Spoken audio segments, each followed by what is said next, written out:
나의 마음을 만나는 시간. 헤라의 마음 라디오. 이 프로그램은 과학명상센터 자운선가와 함께합니다.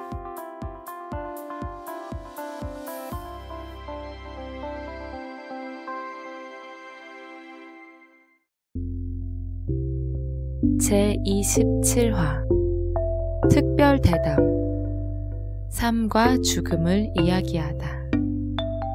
첫 번째 시간.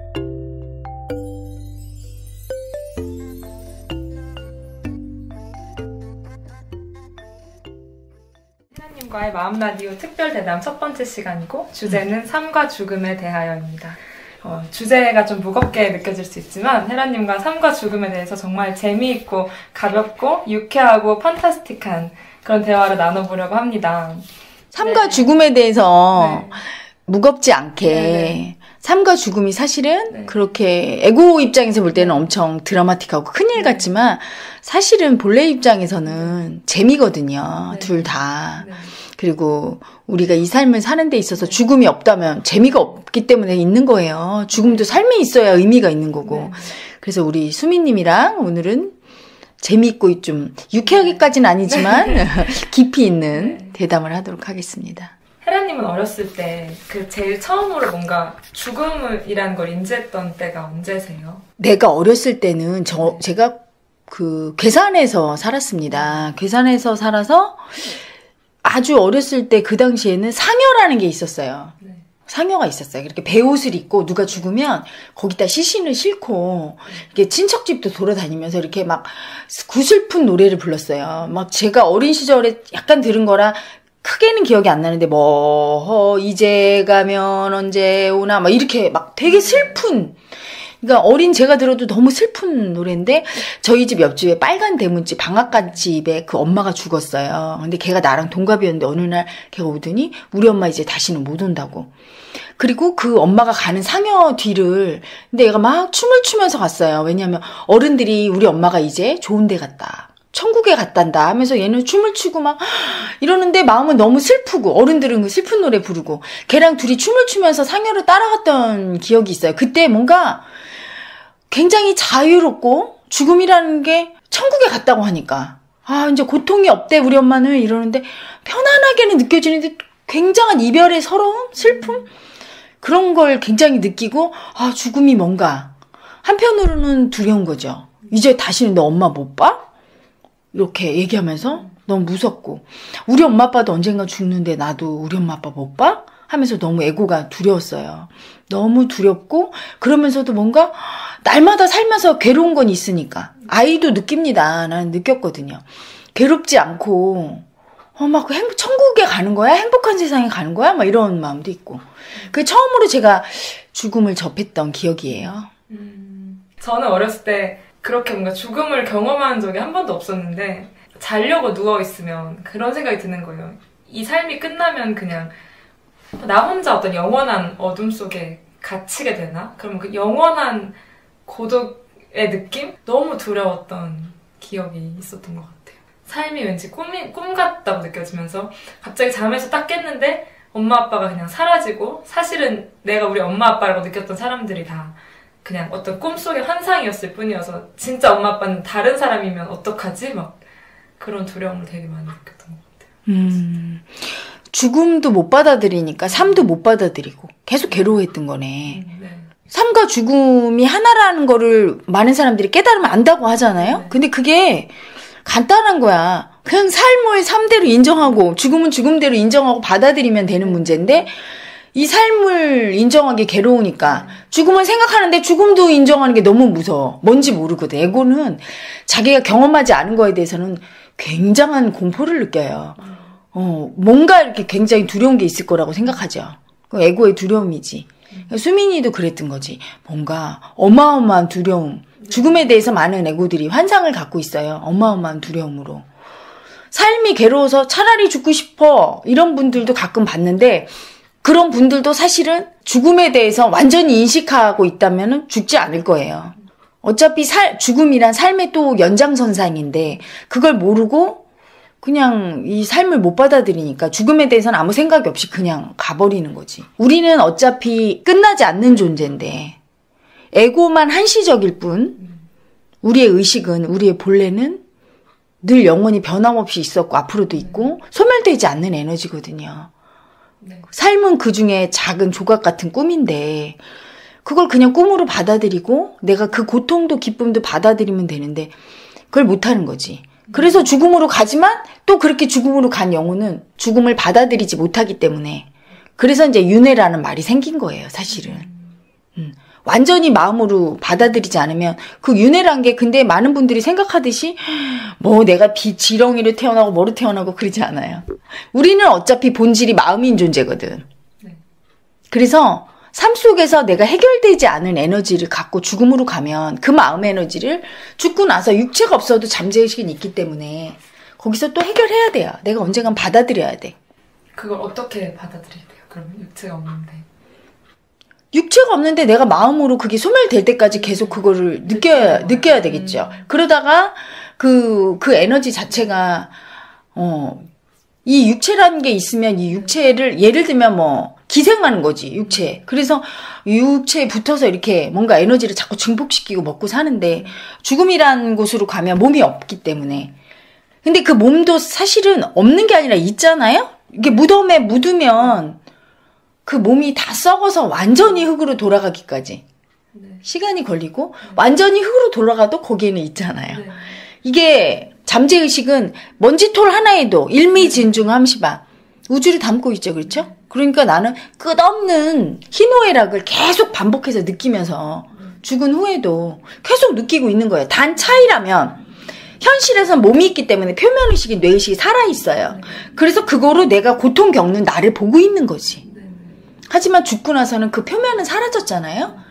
육체인 뇌의식은 없어졌기 때문에 그냥 나라는 생각도 없이 그냥 희노애락을 그냥 겪고 있는 거지. 끝없는 희노애락을 겪고 있는 거죠. 희노애락을 계속 경험하다가 그 희노애락이 해소가 안 되니까 다시 이제 인간의 몸을 받은 거죠. 그게 뭐냐면 우리 부모가 죽어도 사실은 죽은 게 아니에요. 그분들의 마음은 내 속에 있잖아요. 우리 부모의 의식, 무의식, 모든 온 존재의 마음이 그게 그분들의 본질이지 육체가 본질이 아니거든. 정자 난자를 통해서 나한테 준단 말이야, 무의식을. 그러면 나는 대를 이어서 그 희노애락을 받아들이는 거죠. 그 마음 에너지들을 기쁘고 슬프고 괴롭고 수치스럽고 열등하고 우월하고 잘나고 이런 나를 받아들이면서 또 깨달음의 길로 가고 있는 겁니다. 내가 이 고통을 벗어나서 진리의 세상을 보려고 내가 모든 것이라는 거, 이 우주는 내가 만들었다는 거 알 때까지 깨달음의 길을 가다가 중간에 그게 안 되면 나는 또 내 자식한테 물려주고 나는 내 자식 속에 또 있죠. 그래서 여러분들이 왜 수행을 하면서 느끼잖아요. 여기서 막 마음을 청산을 했는데 버림받은 마음, 막 서러운 마음을 막 청산해서 막 설사가 막 나. 그래서 막 화장실 들락달락거리고 엄청 힘들었대요. 어떤 수행자분이. 근데 집에 갔더니 딸내미가 나 아빠 가고 나서 이틀째 날 밤새도록 화장실 들락거렸어. 설사하느냐. 이런 얘기를 깜짝 놀랐다고 자기가. 우리의 무의식은 하나죠. 특히 부모, 자식, 형제, 자매 가까운 사람들은 더 무의식이 많이 비슷하기 때문에 가깝게 공유하고 있어요. 무의식에 좀 깊지 않은 곳에서 이미 공유가 되기 때문에 내가 내 마음을 정화한다는 건 주변에 영향을 아주 크게 미치는 거예요. 특히 내 직계 자손이나 이런 자식들 또는 부모한테는 바로 영향을 미칩니다. 같이 무의식이 정화되는 거고요.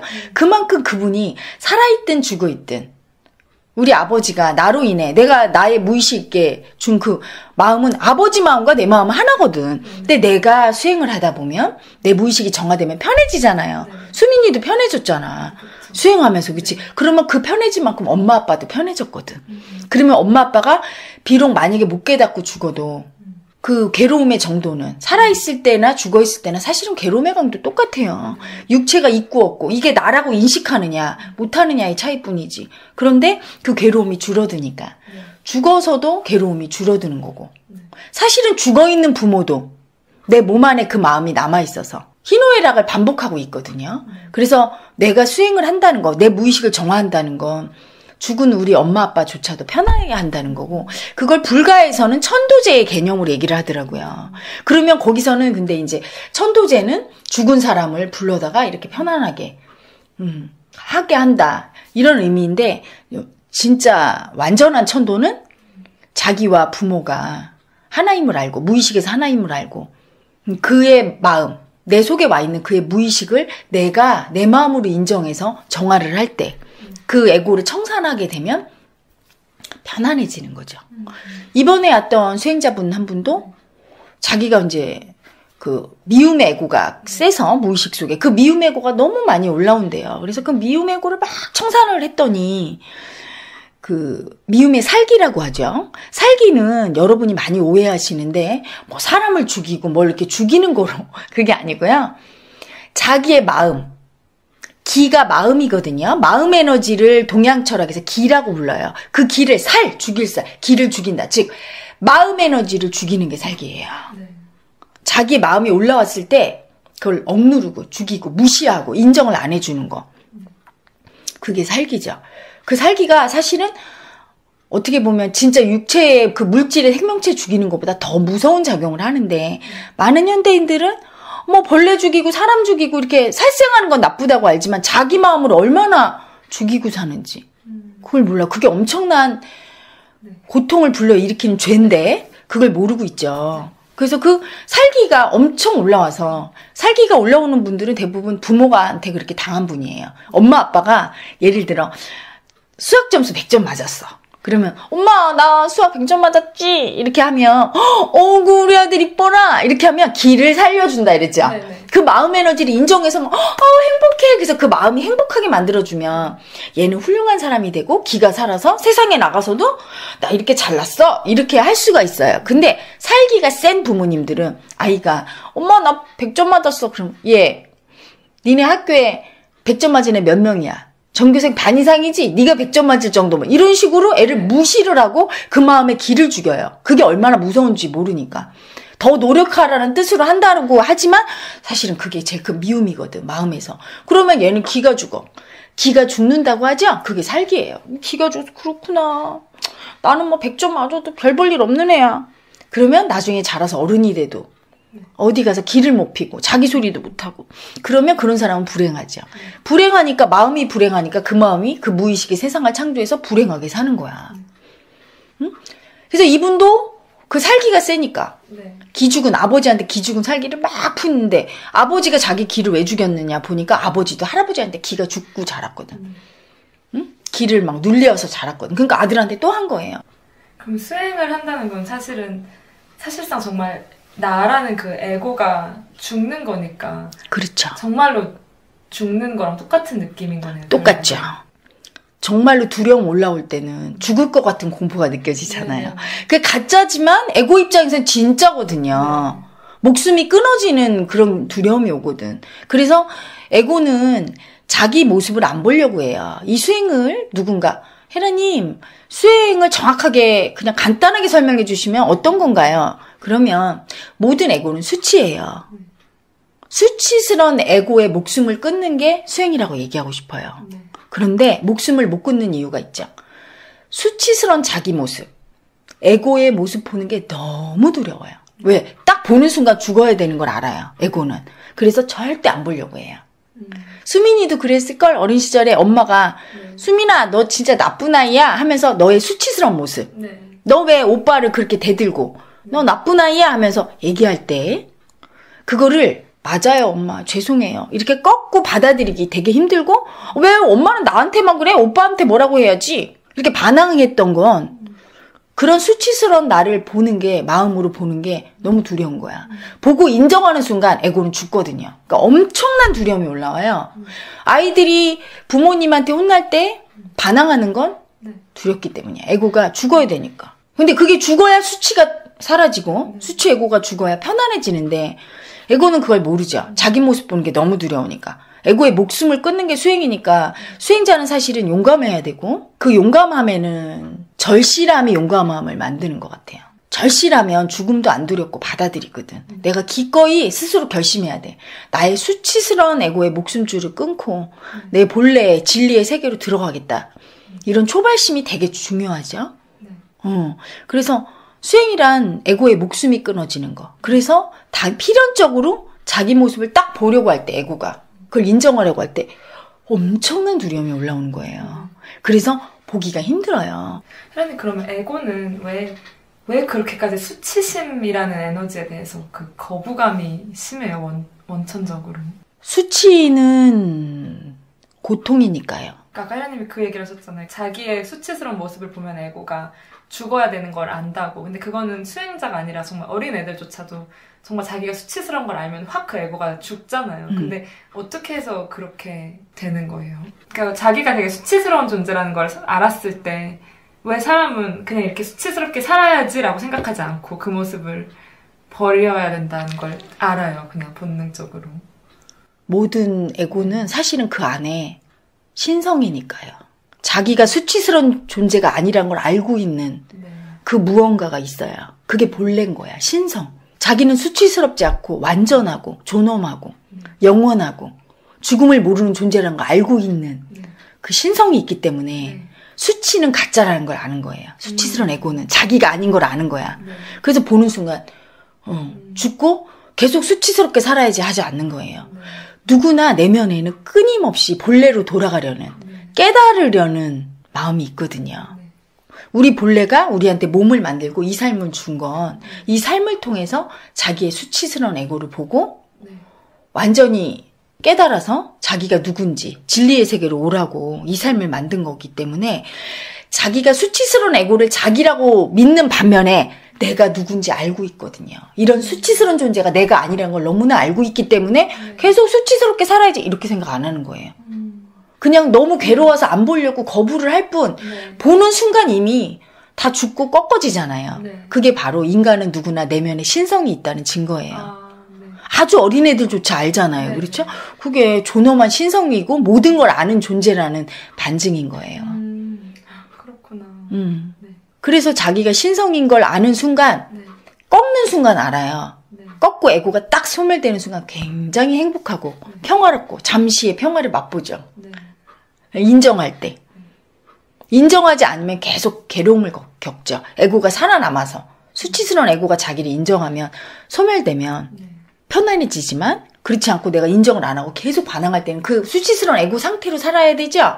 그럼 그 수치스러운 에고는 수치는 고통이에요. 많은 분들이 수치심이 부끄러워요 이 정도인 줄 알아요. 그러면은 수행이 쉽죠. 처음에는 부끄러워요 이건데요. 뼛속까지 수치심이 있는 에고는 고통으로 많이 느끼죠. 괴로움과 막 엄청난 고통으로 느껴져요, 수치는. 그래서 그 수치를 그냥 거부하게 되는 거예요. 너무 괴로우니까.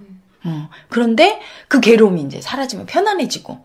그래서 자기가 꺾지 않고 반항하면서 그냥 수치 에고 자체가 돼서 살 때는 너무 괴로워서 자살도 하고 죽고 싶고 한 거예요. 차라리 이 고통 끝내려고 자살을 했어. 자살했어도 마음은 남잖아요. 이 육체가 완전히 산화돼서 돌아갈 때까지.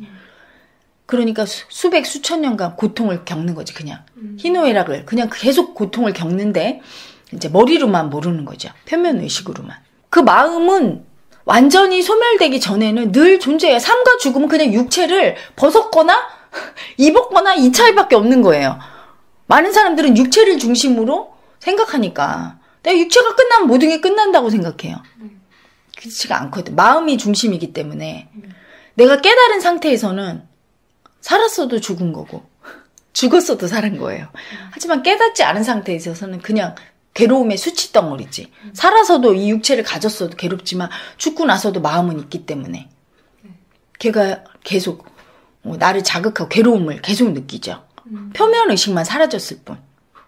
그러다가 이제 깨닫는 순간 내 모든 조상들이 천도가 된다고 하잖아요. 내 속에 있는 내 엄마 아빠의 마음 또 엄마 아빠를 낳은 할머니 할아버지의 마음 또 그 조상의 마음들이 쭉 나한테 와 있잖아요. 그 마음들이 한 번에 소멸되면서 엄청난 영향을 미치는 거죠. 한 사람의 깨달은 사람은 그래서 인류의 무의식에 어마어마한 영향을 미칩니다.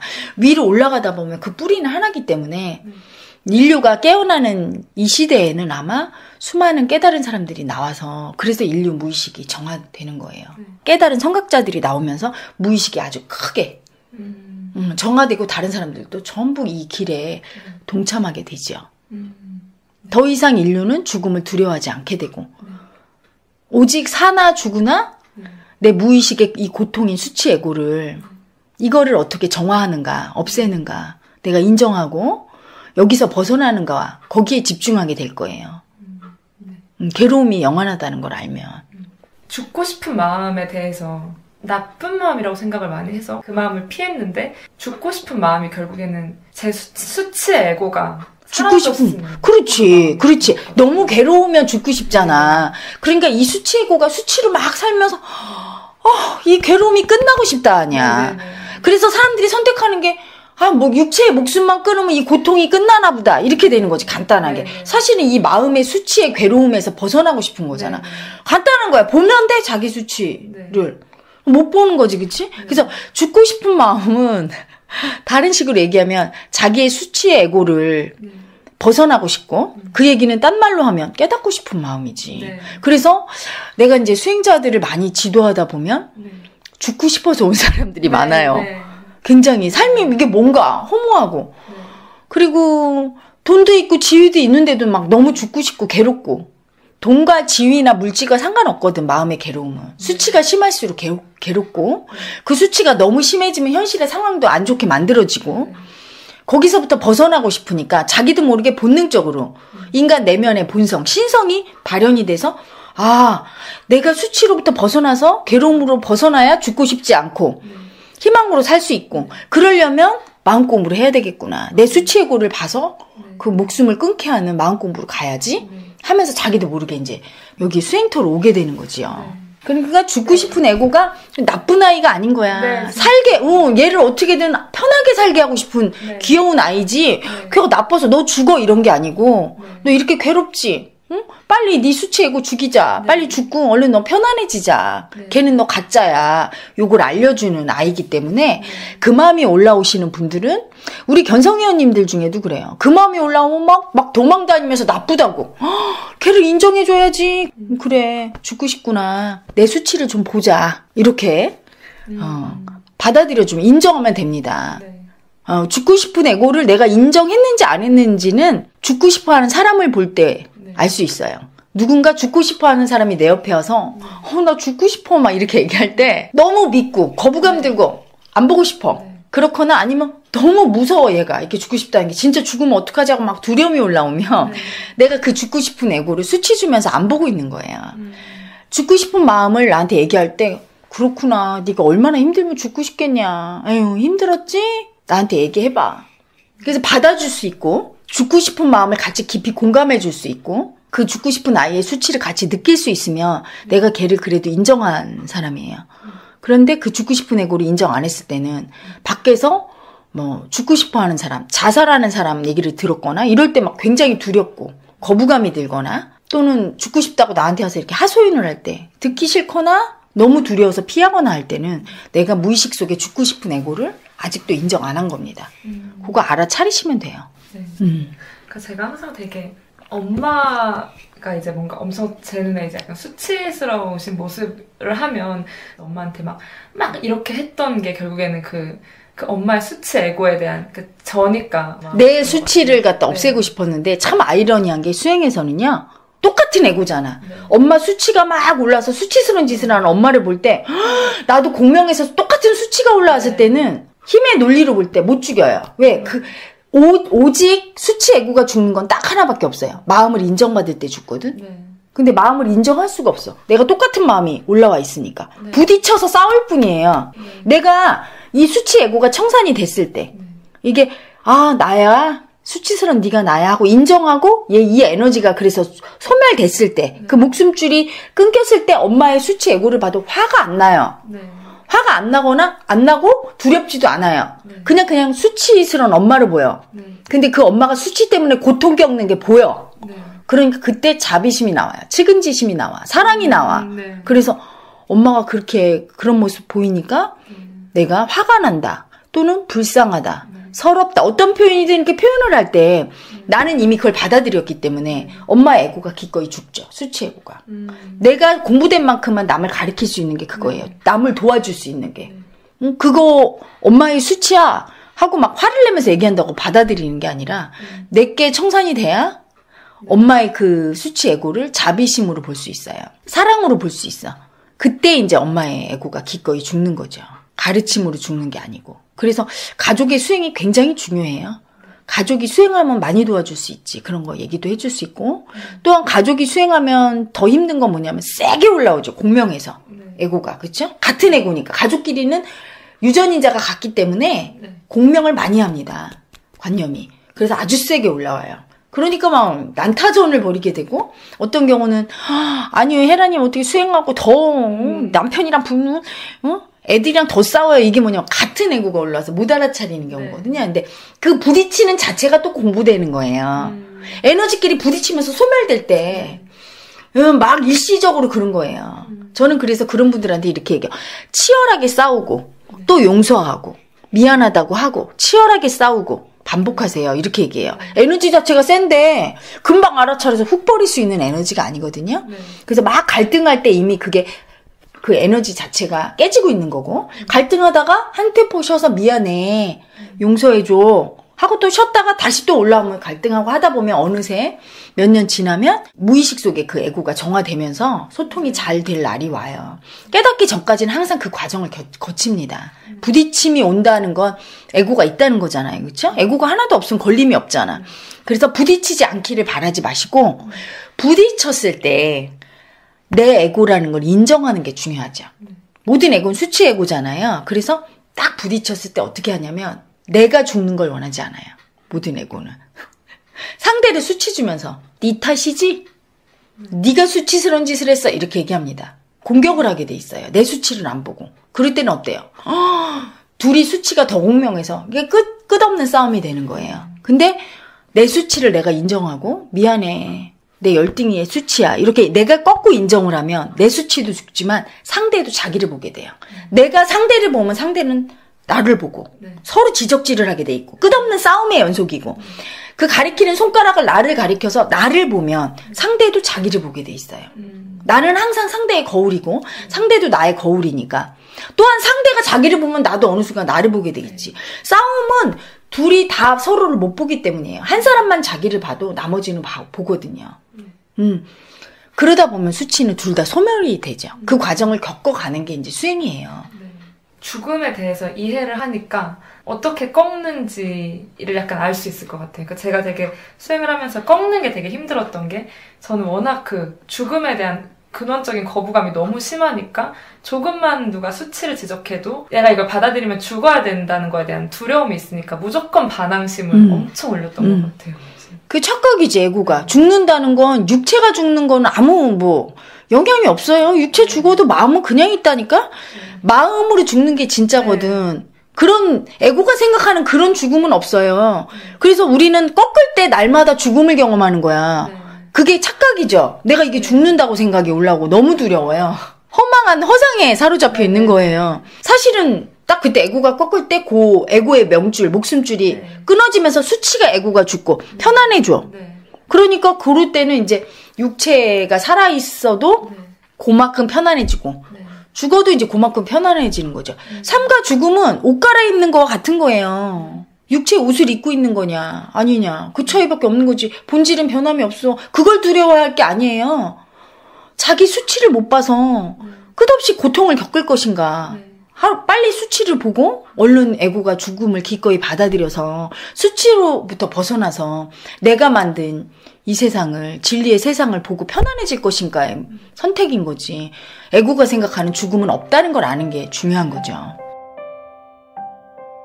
음악 한 곡이 나오는 동안 휴식을 취하며 마음을 느껴봅니다. 죽음에 대한 나의 마음이 어떻게 변하고 있나요?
아리엘님이 보낸 거예요. 어느 순간은 너무 행복해서 지금 죽어도 여한이 없다라고 느껴질 때가 있고 사람들과 소통이 되지 않아서 마음이 너무 괴롭고 행복했던 순간이 너무 꿈 같고 허무할 때가 종종 있습니다. 이 두 마음이 극단적으로 올라올 때면 사는 게 뭔지 생각하게 되는데 진짜 제대로 된 삶과 죽음이 무엇인가요? 진짜 제대로 된 삶은 죽음을 포함하고 있어요. 지금 아리알님이 얘기하신 것 중에 중요한 말이 뭐냐면 어느 순간은 너무 행복해서 지금 죽어도 여한이 없다. 자 보세요. 너무 행복하게 삶을 즐길 때 지금 죽어도 여한이 없다고 하잖아요. 죽음을 받아들이잖아. 네. 죽음을 받아들인 마음 상태에서 삶이 생생히 깨어난 거예요. 네. 그쵸? 근데 소통이 되잖아. 마음이 너무 괴롭고 행복했던 순간이 너무 꿈 같고 허무할 때. 이때는 뭐예요? 죽음을 거부할 때예요. 삶도 거부하는 거죠. 네. 삶과 죽음은 하나라. 내가 삶에서 가장 깨어있고 행복이 막 넘칠 때는요. 지금 죽어도 괜찮아. 두려움이 사라질 때예요. 죽음에 대한 두려움이 없는 걸 느낍니다. 너무 행복해서 지금 뭐 나는 너무 이제 이게 완벽하다 느낄 때는 죽음이 겁나지 않고 죽음도 마음으로 기꺼이 인정하고 죽어도 좋다가 그 말이죠. 이때예요. 하지만 내가 불행하고 괴로울 때는 죽고 싶어 이렇게 입으로 얘기하죠. 에고가 나는 죽고 싶어 하지만 그러면서 계속 사는 이유가 너무 무서워서 죽음에 대한 거부감도 극도로 올라오죠. 삶과 죽음은 하나입니다. 생멸을 반복하고 있죠. 우주는. 그렇죠? 날마다 나타났다 사라지고를 반복하고 우리 몸의 세포도 계속 죽어가고 계속 재생되고 날마다 갓난아이는 태어나고 노인네는 죽고 있고 그렇죠? 항상 삶이 있는 곳에 죽음이 공존하고 있고 살아나는 곳에 죽어가는 게 있고 그렇죠? 꽃이 피고 이럴 때 꽃이 지면서 또 열매가 나오고 항상 무언가가 죽어야 무언가가 살아나요. 그래서 둘 다를 받아들이는 게 인생이고 그게 진리인데 에고는 삶을 집착하면서 죽음을 거부하고 있죠. 두 개가 다르다고 생각하니까 그런 거예요. 중요한 건 뭐냐면 둘이 하나라는 걸 아는 사실이에요. 그걸 기꺼이 받아들일 수 있어야 되거든요. 그런데 그걸 못 받아들이는 게 누구냐? 수치에고예요. 그래서 우리 아리엘님도 그건 거예요. 수치에고가 안 올라와 있을 때는 삶도 오케이. 너무 행복해. 근데 죽어도 여한이 없어. 죽음도 오케이. 하지만 내가 수치에고가 너무 올라와 있을 때는 사는 것도 너무 괴로운데 죽음도 막 이게 괴롭고 다 괴로운 거예요. 그냥 괴로운 뿐인 거야. 그 삶과 죽음을 못 받아들이는 삶에 집착해서 삶을 제대로 즐기지 못하고 죽음을 거부해서 죽음에 대해서 망상 떠는 헛된 두려움으로 덜덜 떨며 살고 있는 그 수치에고 그 수치에고를 인식하고 걔를 청산하고 소멸하는 게 정말 중요하죠. 그래서 마음 공부 된다는 거, 수행이 된다는 거는요. 삶과 죽음을 수용하게 되는 거를 의미합니다.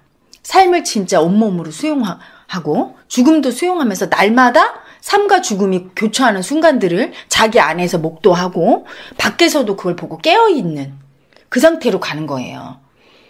아주 괴롭고 수치에고가 큰 분들은 살아있어도 죽어있는 거예요. 지옥이니까 그냥. 지옥은 이런 건가 봐. 살아서 이런 거야. 죽으면 안 그렇겠지. 죽어도 그 마음을 그대로 가져가기 때문에 똑같은 건데. 그걸 모르는 거죠. 그래서 살아도 죽어도 괴로운 게 사실은 수치에고고 이걸 인식하는 순간 삶과 죽음은 하나고 살아도 고요하고 평화롭고 진리를 맛보고 죽어도 죽음이 아닌 영원한 평화가 있는 거예요. 수치에고는 그거거든. 안 받아들이는 에고. 어떤 거든지 안 받아들여. 삶도 안 받아들여. 괴롭게만 느끼고. 죽음도 못 받아들여. 열등감도 못 받아들이고 우월감도 못 받아들여. 내가 여자인 것도 못 받아들이고 남자인 것도 못 받아들여. 그래서 수치에고가 아주 센 분들은 주로 불평불만을 많이 하는 분들 있죠. 계속 불평해요. 어떻게 바꿔줄까? 그러면 사실은 답이 없어요. 글쎄 이러면서 또 바꿔줘도 또 불평을 하게 돼 있어요. 너무 괴로워서 그런 거예요. 수치에고 때문에. 그래서 받아들이지 못하죠. 수치에고 자체가. 삶과 죽음을 놓고 이것 때문이라고 생각하지만 사실은 그게 아니라 이 존재가 이렇게 괴로워하면서 삶을 집착하고 죽음을 멀리하고 삶과 죽음은 엄청 다르다고 생각하고 죽음은 되게 무서운 거라고 생각하고 죽고 나면 이럴 거라고 막 망상 떨고 얘가 수치에고거든요. 그러니까 사실은 그렇게 말하는 그놈이 죽어야 되는 거지. 삶과 죽음은 아무 문제가 없어요. 그냥 아름다운 하나의 하모니 같은 거죠? 여자가 있으면 남자가 있어야 되잖아요. 근데 삶이 있는데 죽음이 없다는 건 말이 안 되지. 삶이 한시적이라 아름다운데. 응? 어떤 분이 그러더라고요. 헤라님 보고.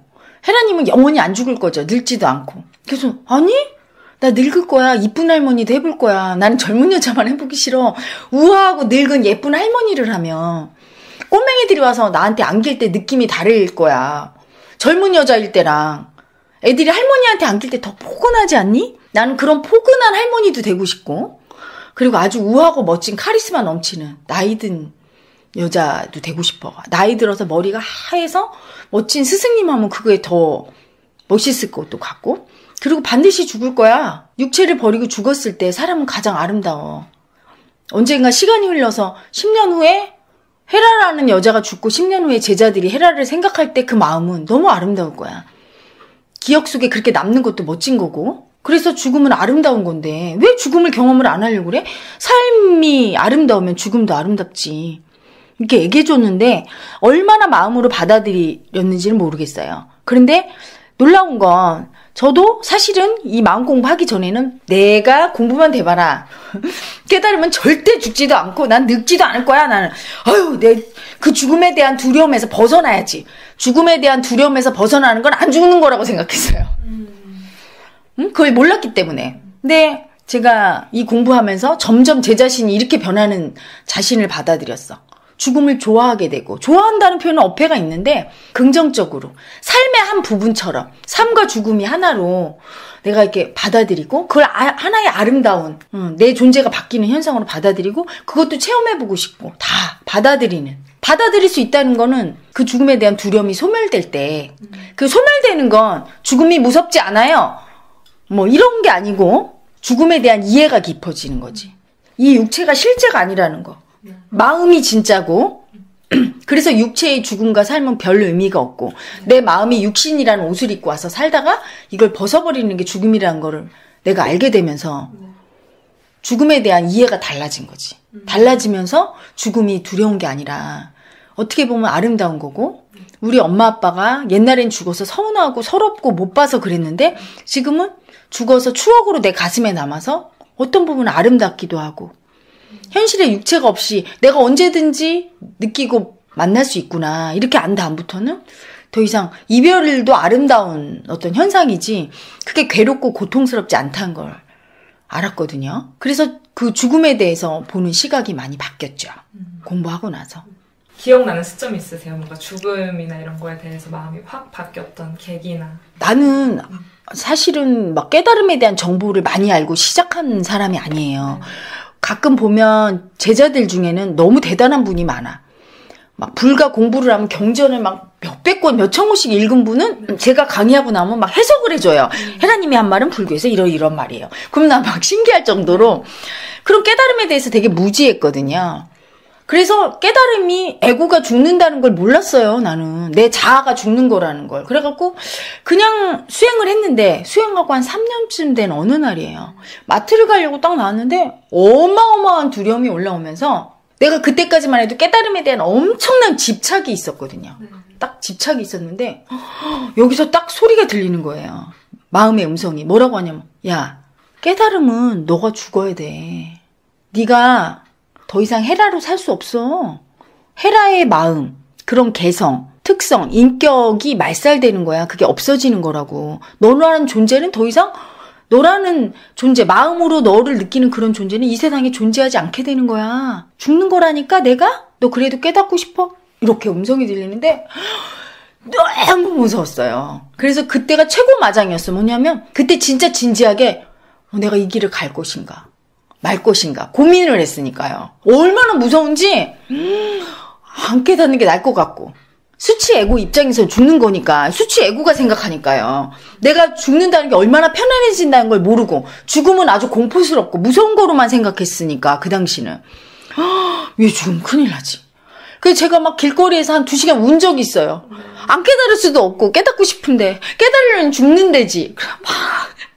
지금 생각하면 되게 웃긴데 그 당시에는 막 엄청 울면서, 그리고서 그때 내가 마음으로 죽는다고 본래한테 기꺼이 내가 목숨을 바치겠다고, 죽겠다고 하고 두려움을 훅 받아들였던 것 같아요. 그냥 두려움을 인정하고 그래 죽어도 깨닫겠다고. 뭔가 본래가 저를 테스트한 거죠. 너 이래도 깨닫겠니? 너 이런 건데 하면서 저를 테스트한 거예요. 그리고 이제 시간이 조금 더 흘러서 불교에서 무아 개념, 그 무아 개념이 바로 그건 줄 알아. 그러니까 내가 없어지는 경지, 깨달음을 무아라고 했다가 또 진화도 있잖아요. 참 나가 되는 경지. 그 진화가 나온 배경이 저 같은 수행자를 위한 거라는 걸 나중에 알았죠. 보통 수행자들이 이렇게 수행하다 보면 이 에고가 너무 수치가 심하고 죽기를 거부하고 죽음의 공포가 심한 수행자는 두려움이 올라오면서 수행하는 걸 거부하게 돼 있어요. 아, 죽는 거라는 걸 어느 순간에 알거든. 그러니까 무아라는 표현을 쓰면 공포가 올라오는 거예요. 내가 없어진다고? 무아? 하면서 거부하니까 새롭게 만들어낸 개념이 진화. 내가 없어지는데 그게 참나가 새로 거듭나게 된다. 이렇게 표현한 거죠.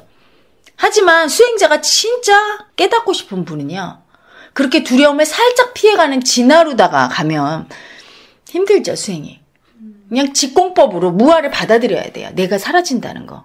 내 수치 에고가 죽어야 된다는 거. 그래야 내가 진리가 된다는 거를 그냥 받아들여서 그 두려움이 청산이 돼야 수치의 에고가 느끼는 두려움이죠. 자기가 죽을까봐 드는 두려움. 그게 사라져야 진짜 깨달음의 길로 갈 수 있지. 살짝 피해서 진화가 불가에서 나왔다는데 오히려 저는 이게 두려움을 감소시키는 데는 효과가 있었을지 모르지만 참 깨달음으로 인도하는 데는 방해가 됐다고 봐요. 에고는 용감할 필요가 있거든요. 왜? 자기 목숨을 자기가 죽여야 되는데 거기서 무아라고 두려웠는데 그냥 받아들이고 가야 되지? 아니야, 괜찮아, 진화가 있어. 너는 참나로 깨닫는 거야. 거듭나. 너는 안 죽어. 이렇게 되면 죽음을 받아들이지 못하기 때문에 그 수치가 완전히 죽기가 어렵거든요. 피해가면 안 됩니다. 그냥 받아들여야 돼요. 왜냐하면 그 두려움은 허상이니까요. 자, 설명이 됐습니까? 네, 혜란님. 그러면 또 내가 사는 이유. 이거는 동일님 20, 30대 때 저는 동일님은 이제 스님 생활을 오래 하셨으니까 깨달음을 위해서 살았으나 그것이 실천적 구체적으로 다가오지 않았고 수행자로서의 명분 정도로만 느껴졌습니다. 물론 그것 이외에 삶의 목적이 따로 있지는 않았지만 마음에 와닿는 표현이 아니었습니다.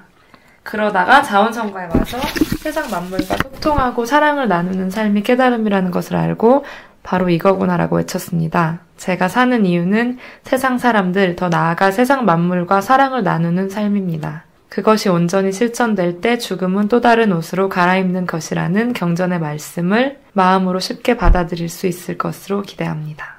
라고 하셨습니다. 그 사랑이라는 게 네. 수치를 인정하는 걸 의미하지. 네. 그 수치 에고를 기꺼이 인정할 때 네. 그 수치 에고가 스스로 죽게 되고 네. 그럴 때 어떤 에고든지 받아들이게 되고 그걸 우리가 사랑의 실천이라고 하는데 네. 모든 사람들은 서로 분쟁하고 싸우는 게 네. 수치스럽다. 너가 하는 짓이. 네. 그걸 못 받아들이는 거잖아. 네. 자기 자신을 미워하는 것도 난 이렇게 학벌이 낮은 게 수치스러워. 돈이 없는 게 수치스러워. 못생긴 게 수치스러워하고 못 받아들이잖아. 그걸 받아들이고 인정할 때 그게 사랑이고 그 수치스러운 에고에 서럽고 네. 아프고 수치스럽고 괴롭고 두려운 마음을 이렇게 느껴줄 때 네. 그게 사랑이거든. 네. 그래서 우리 동일님이 얘기한 게 경전에도 있네. 죽음은 또 다른 옷으로 갈아입는 것이다. 네. 이게 자기 수치 에고가 사랑으로 승화돼서 세상 만물들의 세상 모든 사람들의 수치를 자기가 인정하고 자기 수치 받아들일 때 그 자체가 사랑이니까. 그럼 삶 자체가 사랑이 되지. 사랑이 되면 사랑 안에서는 죽음이 없다는 걸 알게 돼 있어. 저절로. 네. 수치 에고가 모르는 거야. 수치 에고는 특징이 삶에 집착하고 괴로워해. 네. 집착하면서. 죽음은 무서워하고 안 보려고 하고 무조건 두려운 거라고 생각해. 그런데 이 수치 에고가 사랑으로 전환되면서 인정받고 사랑으로 전환되고 사랑을 쓰면서 인정이 되면 사랑 안에서는 삶은 그냥 여기서 놀이터처럼 내가 온전히 수치 에고들을 받아들이면서 즐겁게 즐기는 거란 걸 알게 되고 죽음은 여기서 말하는 것처럼 옷을 갈아입는 것처럼 또 다른 세상을 내가 옷 갈아입는 내 육체가 있을 때와 없을 때의 차이일 뿐 똑같은 거지 두렵거나 이상하거나 아주 무섭고 그렇지 않다는 걸 머리가 아니라 그냥 마음으로 알게 돼 있어요. 그래서 이 마음 공부가 어려운 게 뭐냐면 머리로 아는 거와 마음으로 아는 건 달라. 자기가 마음 공부를 해서 마음으로 그냥 알아줘야 되는 부분이지 얘기를 하면 자꾸 머리를 굴리게 되고 그 옷을 갈아입는다는 게 뭘까? 이해가 안 가는 거죠. 그냥 공부를 하다 보면 수치를 자꾸 버리다 보면 사랑이 되면 될수록 삶과 죽음에 대한 이해도가 생기고 내 존재가 어떤지 그냥 알게 돼 있고 죽음은 머리로 알 수 있는 부분이 아니거든. 죽어보면 알 수 있다? 그것도 아니에요. 내가 마음으로 수치 에고가 버려진 만큼 그냥 알게 되는 거예요. 삶을 안 만큼 죽음도 알지. 사람들은 죽음은 모르지만 내가 삶을 알고 있다고 생각해. 몰라요. 삶을 안다면 죽음도 알아. 여자를 알면 남자를 알지, 그치? 근데 여자라는 존재가 뭐지? 모르면 남자를 모르는 거야. 상대적인 개념이니까 하나를 알아야 하나를 알거든. 삶과 투쟁하면서 살고 있고 삶을 미워하거나 아니면 삶에 매달려서 막 집착하거나 이럴 뿐 삶을 떨어뜨려 놓고 보면서 자기가 그 삶에 대해서 이해하고 있지 않단 말이죠, 에고가. 그래서 죽음도 이해하고 있는 게 아니라 거부하고 있고 너무 무서워하고 있고 또는 어떤 사람은 병적으로 집착해서 자살도 하고 자꾸 자살 시도하고 죽으면 편할 거라고 착각하지. 이럴 거라고 에고가 망상 떨고 있는 거죠. 온전한 이해는 판단과 이해에서 벗어나 있어요. 머리의 판단과 이해에서 벗어나서 그냥 마음으로 알게 되는 거지. 그렇게 되려면 우리 동일님 얘기했듯이 수치 에고를 받아들이는 사랑의 상태로 자꾸 갈 필요가 있어요. 에고는 자기 수치를 자꾸 알아차려서 두려워도 자꾸 자기 수치를 보고 그래서 그 수치를 사랑으로 녹여서 내가 수치를 인정하면서 점점 사랑이 되다 보면 이런 삶과 죽음에 대해서는 그냥 마음으로 인정하고 받아들이게 돼 있고 삶과 죽음을 이해한다는 건 존재를 이해한다는 거예요. 어떤 존재가 살고 있고 죽잖아. 그 존재를 알면 삶과 죽음은 그냥 아는 거지. 나는 내 존재는 수치 에고들이 생각하는 내 존재는 육체고 난 이렇게 살아있다 죽으면 어떤 무서운 일이 발생하고 또는 나는 사라지는 거라고 생각하고 나는 시간과 공간에 얽매여 있고 나는 이렇게 한시적인 존재라고 생각하고 내 능력은 이런 거라고 생각하죠. 그게 수치 에고가 하는 생각이에요. 그런데 내 존재가 어떤 존재인지 알면 내 존재가 수치 에고가 생각하는 존재가 아니고 시공을 다 초월해 있고 시간과 공간을 다 포함해 있고 이 3차원적인 그런 존재가 아니라 이 우주를 다 포함해 있는 공간과 시간을 다 초월해 있고 무한하며 끝도 없고 시작과 끝이 없고 나는 늘 변하지만 늘 한결같고 이 모든 걸 다 내포하고 있는 존재라는 걸 알게 된다면 삶과 죽음은 그 존재가 창조하는 건데 그냥 이해되어지는 부분이거든요. 진정한 스승의 역할이란 존재의 수치 에고를 사랑으로 품어서 그 버림받은 에고를 인정하게 하고 사랑이 되게 하고 그래서 에고를 소멸시켜서 스스로 내 존재가 어떤 존재인지를 알게 하고 그리고 내 존재가 삶과 죽음도 다 포함한 그걸 넘어서 있는 존재라는 거 완전함이라는 거를 알게 될 때 그 질문이 끊어지게 되고 그게 깨달음이라고 생각하거든요. 그래서 이런 주제를 사실은 진짜 수행하고 제가 마음 공부 시키면서 처음 가는 시간인 것 같아요. 헤라의 마음 라디오에서. 처음에는 우리 수미님이 이 주제를 얘기했을 때 너무 무거울까? 그런데 이 시점에서 한 번은 궁금한 에고들한테 내가 왜 그걸 얘기를 안 했고 그거를 집착하면서 머리로 알려고 한들 부질없고 100년, 200년 동안 삶과 죽음을 알려고 머리로 암만 노력해도 소용없다는 걸 일단 알려줘야 자기 무의식 속에 버림받은 에고인 수치스러운 에고를 인정하고 청산하는 이 마음 공부에 매진하게 되고 오직 에고는 자기 소멸밖에 없거든요. 자기가 죽고 나면 자기가 어떤 존재인지 알게 되고 삶과 죽음은 저절로 알게 되는 상태가 되는 거죠. 그래서 한 번은 짚고 넘어가야 하겠다 해서 지금 이 시간을 갖게 된 겁니다. 제가 막 강의하거나 이럴 때 이런 문제를 얘기 안 하고 주로 삶 속의 괴로운 문제를 얘기를 많이 해요. 왜냐면 대다수 99.9%의 에고들이 당면한 과제가 너무 막 힘들어. 시어머니랑 힘들고 내 자식 때문에 속썩이고 남편 부인 때문에 속썩이는 이런 문제에 허덕거리는데 거기서 다른 주제를 삶과 죽음을 끄집어내는 게 의미도 없고 또 하나는 삶과 죽음에 집착하는 에고일지라도 거기에 집착하는 그 자체가 이미 수치스러운 에고이기 때문에 그걸 놔야 되거든요. 놔야 공부가 되고 그 수치 에고가 소멸해야 공부되기 때문에 집중시키는 건 안 좋다고 생각해서 이제까지 언급을 피해 왔던 겁니다. 그러면 다음 또 다른 질문을 한번 해보겠습니다. 우리 캐나다 행자님이세요.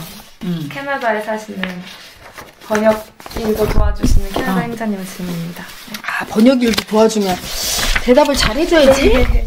여기 마음에 쾅 와닿는 주제입니다. 올려주셔서 감사합니다.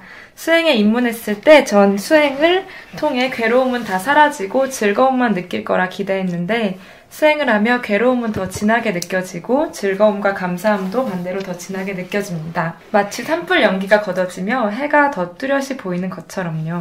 이 주제를 보며 엄마와 제 커넥션이 굉장히 많이 다가왔습니다. 제가 엄마 뱃속에 있을 때 엄마께서 죽고 싶을 만큼 괴로움을 느끼셨던 게 제가 엄마 뱃속에서 느낀 고통입니다. 무엇을 위해 어떤 이는 이런 고통을 겪으며 태어나서 괴로운 마음을 안고 살다가 죽고 또 어떤 이들은 아예 태어나지도 못하고 죽음을 맞이하게 되나요? 자, 우리 캐나다 행자님은 수행이 잘 되고 있군요. 많은 분들이 캐나다 행자님 같이 생각해요. 즐거워지기만 하고 고통은 못 느낄 거라고. 그런데 이제 온 몸과 마음의 세포가 다 깨어나죠. 감각세포와 감성세포가 깨어나서 굉장히 진하게 괴로움도 느끼고 굉장히 막 행복할 때는 감동도 선명하게 느끼게 돼요. 마음이 아주 섬세해진다는 걸 의미합니다. 섬세해지면서 마음 작용을 알아가다가 스스로 자기의 수치를 보고 소멸되고 사랑으로 변해가게 되죠. 마음이. 그 원리를 따라서 지금 가고 계신데 여기서 이 고통, 죽고 싶을 만큼 느낀 이 고통이 바로 수치 에고가 느끼는 자기 수치를 보는 거에 대한 고통이에요. 무엇을 위해 이런 고통을 겪으며 태어나는가? 자기 수치를 보고 깨닫기 위해서. 태어남 자체는 깨달음을 위해 존재합니다. 모든 에고는요, 출세하려고 태어나는 것도 아니고 돈 벌려고 태어나는 것도 아니에요. 내가 누구인가 알기 위해 태어나죠. 대통령이 되어서 높은 데 올라가고 전 세계 최고의 위치에 올랐어. 최강대국의 대통령이 돼도 그 사람의 인생은 허망해요. 내가 누구인지 모르고 죽을 때는. 내 존재가 정말 중요하죠. 내 존재를 안다는 건 모든 걸 아는 것과 같아요. 내 존재가 모든 것이니까. 하지만 내 존재를 모르는 사람은 세상에 있는 모든 돈과 권력을 가졌어도 아무것도 모르고 아무것도 소유할 수 없이 죽는 거와 마찬가지거든요. 그래서 모든 존재는, 인간은 전부 깨닫기 위해서 태어납니다. 이 육신의 마음과 몸의 고통을 갖고 태어난 건 그 고통이 수치 에너지고 그걸 하나씩 인정해가면서 깨달음의 길로 들어서서 마지막에 진리의 자리에 도달해서 내가 누구인지 알려고 그 괴로움을 겪고 태어나는 거예요. 그런데 이때 뭐가 있냐면 성경에 이런 비유가 있잖아요. 예수님이 씨앗을 뿌리는데 그 씨앗이 다 싹이 나지 않는다. 어떤 씨앗은 돌밭에 뿌려져서 씨앗이 싹이 안 나고 어떤 씨앗은 새가 쪼아먹어버리고 어떤 씨앗은 옥토에 떨어져서 씨앗이 난다. 이렇게 얘기했죠. 똑같아요. 모든 에고가 깨달을 수 있는 게 아니에요. 적자 생존의 법칙 뚫어야 돼요. 저항을 뚫어야 됩니다. 비행기가 날 때 저항이 있죠. 그렇죠? 우리 인생에서도 처음에는 조그만 가게를 하는데 여러 가지 저항이 와요. 힘든 일이. 그걸 돌파하면 조금 더 큰 가게를 하고 그러다가 더 큰 저항이 오면 그걸 또 뚫으면 조금 더 큰 백화점을 하고 이제 거기서 오는 여러 가지 어려움을 뚫으면 전 세계적인 기업이 되고 항상 모든 게 원리가 이런 식이듯이 마음 안에서도 똑같아요. 어떤 에고가 살아남고 깨달음의 길, 진리의 길로 가고 그 길로 가는 과정 중에 크고 작은 성공도 하고 실패도 하게 되면서 살아남고 극복하고 의식이 성장하는 그런 과정 중에서는 반드시 저항이 옵니다. 그 저항을 뚫어야 되는데 그 저항은 고통이에요. 그래서 나약한 에고는 소멸돼요. 마음 에너지 자체가 센 에너지는 살아남죠. 엄마 뱃속에서도 똑같이 낙태를 시도하고 엄마가 막 고통을 줬어. 근데도 살아남고 나온 애가 있어요. 태어난 모든 존재인 여러분들은 다 강인한 에고예요. 다 뚫고 태어났어요. 그런데 약한 에고들은 죽어버립니다. 뱃속에서. 그 괴로움을 못 이기고. 마치 새가 쪼아먹거나 돌밭에 떨어지면 그냥 썩어버리고 마는, 말라버리고 마는 씨앗처럼 강자만이 적자 생존의 법칙으로 살아남죠. 남자가 여자와 섹스를 할 때 정자가 엄청 수십만 마리가 배출이 되는데 한 마리나 두 마리만 도킹하잖아요. 난자와. 그게 뭐예요? 가장 빠르고 센 에고. 그 에고가 살아남아요. 모든 우주에는 그 법칙이 존재하죠. 그래서 그건 그냥 필연적인 우주의 법칙이에요. 괴로움을 뚫고 태어나서 살면서도 자기의 의식이 계속 그 괴로운 저항을 뚫고 성장하는 사람이 있고 성장 못하고 그냥 괴로워하다 죽는 사람이 있고 끝내 성장을 거듭하다 깨닫게 되는 에고가 있고 다양하죠. 태어나지도 못하고 죽음을 맞이하게 되는 에고는 마음 에너지가 약한 에고고 태어나서 살아남는 에고일수록 강한 에고고 그 괴로움을 뚫고 마음 공부를 통해 자기 존재를 알아가는 에고는 엄청 강한 에고예요. 저는 제가 화면에서도 이렇게 좀 쪼만하고 약하게 보이잖아요. 그런데 실제 본 분들이 그러더라. 헤라님 진짜 얼굴도 쪼만하고 몸도 말랐어요. 막 이렇게 얘기하시잖아요. 몸과 실제 마음 에너지는 그렇게 관련이 있지 않습니다. 작은 고추가 맵다고 에너지가 세죠. 저는 제 마음 에너지가 센지 잘 몰랐어요. 예전에 보면 의지력도 없고 어떤 부분은 그냥 다 양보하고 막 이렇게 제가 세다는 생각을 해본 적이 없거든요. 그런데 제가 마음 공부하면서 알았어요. 제가 대단히 센 에너지라는 거를 알았죠. 왜냐하면 저희 엄마가 저를 낙태하려고 하고 웬만하면 죽어버렸을 거예요. 너무 수치를 당해서 너무 수치스러워서 그냥 확 죽어버리고 싶은 그 10달이었는데 그걸 살아남았어요. 태어나서 꿋꿋하게 이기고 아빠도 일찍 돌아가시고 엄마도 일찍 돌아가시고 여기까지 헤쳐온 저의 모습을 볼 때 보통 세지 않구나. 세니까 나의 죽음을 받아들인 이 길을 가는구나. 그 생각을 했습니다. 그래서 우리 캐나다 인장님도 굉장히 강한 에고예요. 마음 에너지가 세죠.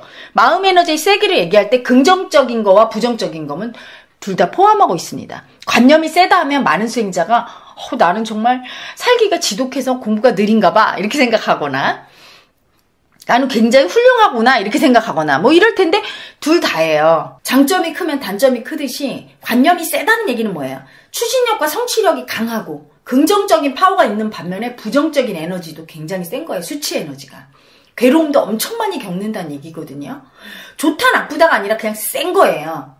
근데 그 센 게 의미가 있는 건 뭐냐면 그 센 에너지를 어디에 사용하느냐. 자기 소멸에 사용하고 자기 존재가 누구인지 알고 의식이 성장하고 확장하는데 쓰는 에고들이 가장 지혜로운 에고죠. 그리고 어떻게 보면 이 마음 공부의 길, 깨달음의 길로 들어서는 모든 에고들은 다 강한 에너지라고 얘기하고 싶어요. 왜냐하면 에너지가 강할수록 그 수치 때문에 고통이 크거든요.